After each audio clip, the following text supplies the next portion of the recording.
Joining us now to discuss this verdict against Starbucks is KDWN radio show host Steve Sanchez and the host of Money Talk with Melanie, Project 21 member Melanie Collette. Melanie, I want to dive in here. One thing you may have missed from Sarah's story is that the woman who was fired, who won the award, she is the white regional director.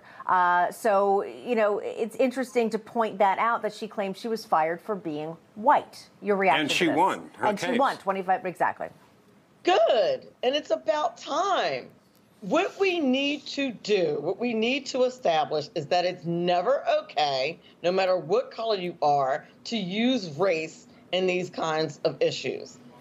And good for her for winning 25 mil. And I do believe that Starbucks used her as a scapegoat in this incident when she wasn't even involved in it at all, to say, look what we're doing. It's more virtue signaling, and quite frankly, that doesn't move the needle for Black folks, which is what it's supposed to be doing. Like, if you're going to do all that virtue signaling, at least do something that's substantive to move the needle for Black folks. You know what I'd like to see? I'd like to see Starbucks donating money or computers to an underprivileged school that have predominantly Black and brown kids. Do something substantive that's going to move the needle. Stop virtue signaling and do something real.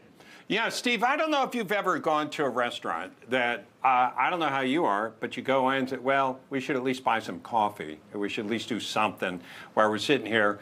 These gentlemen were asked to leave because they hadn't bought anything, and the manager may have thought, well, you know, we've got people to serve here, and we'd like you to, you know, partake in the business that we operate. No loitering, right. Now, I may have been in that situation and may not be crazy about being asked. Okay, you certainly have the right. But they also sued and ended up getting money from Starbucks, okay? So Starbucks kind of messed this up on a couple levels. Right. Yeah, they absolutely did. And yeah, you know, I've gone into restaurants. I never feel comfortable going and just sitting in the lobby, sitting at a table that could be used by someone that's paying for their service, their product. Even when I go to the gas station, if I'm jumping into the restroom, I'll buy a pack of gum, I'll do something. I just never feel good about that. The Starbucks has screwed up things for a long time. They're just finally getting some consequences to some of their behaviors and actions. And I've always believed this, Bob. You can't keep appeasing communities. You just need to appease people, the American people. There's all different colors of the crayon box in this country, and we just got to treat everybody the way we're supposed to be treated. It has nothing to do with black, white, brown, none of that. It's ridiculousness. If people are there, they're not buying. There's people that are buying. They need the table. They shouldn't have received anything, to be quite honest with you. Business can do what they want. That's just the truth, unless it crosses some really extreme lines. So that's how I look at it. I think most common sense people agree with what I just said. Right. Yeah, well said. Also want to get your take on this, Melanie. Newark Airport now asking air travelers for a tip at its self-checkout kiosks. The story coming to light after a passenger posted this image on Reddit. You know, we've been hearing about this kind of guilt-tipping mentality and trend now for quite some time. And it just seems bizarre to give, I don't know, a machine a tip for, you know, by the way, gotten your own the coffee. Self-checkout kiosk that you yourself are using instead of going to the counter? Exactly.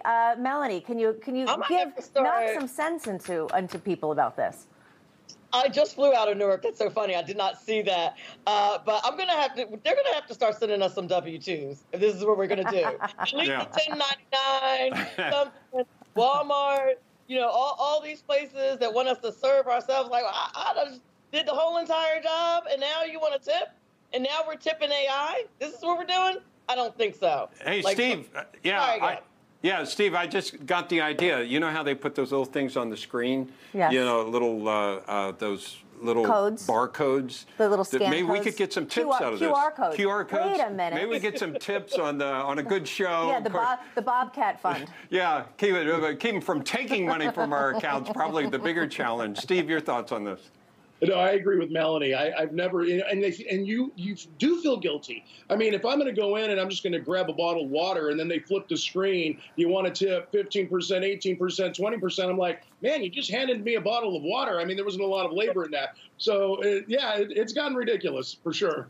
Yeah, by the way, when you're in, I don't know, do you get this where they ask you, would you like to round up for this or that? Yes. And it's like they play the guilt thing on you because I'm thinking, if you as a business wanted to make a contribution to that organization, absolutely do it. But how do I know if I give you that 80 cents or 20 cents? That it's going how do I where it know is? that it's going there? It's just going to your bottom line. It's similar. Also, Melanie and Steve, I don't know if you've had this experience, but I mean, home goods is always a happy, fun place. But there are certain times when you're checking out and they say, would you like, really loudly, when there are like, 50 people in line, would you like to donate $1 to, whatever they're doing?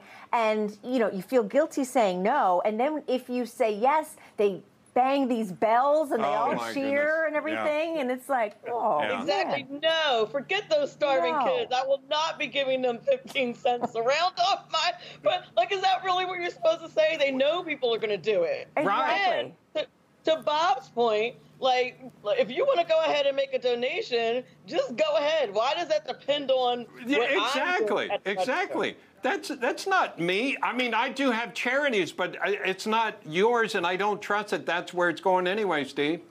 Yeah, no, I'm with you completely. And look, I'm guilty of it. You go and they say round up to this. I do it. You know why? Because there's 5 other people behind me looking at me like, are you going to do it, dude? Yeah, that's the whole guilt tipping the thing. place they give me that's why they call it. is at the pet store.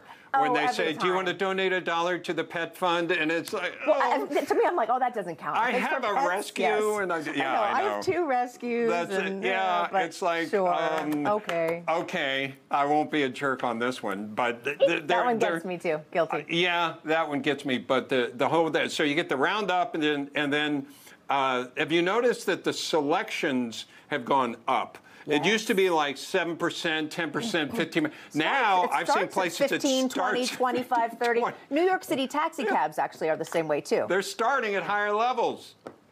Yeah, very true. Yes, and what am I tipping you for when I'm tipping you for giving me a ride? You didn't even take my bag. Yeah, there's an example. Starting at, remember when he used to start? 18%. Start at 15. Remember when 15 was kind of conventional? And I've always given 20. Right? Always 20. I always give 20. 20 is a minimum for me, but all right. But not for a self-serve kiosk.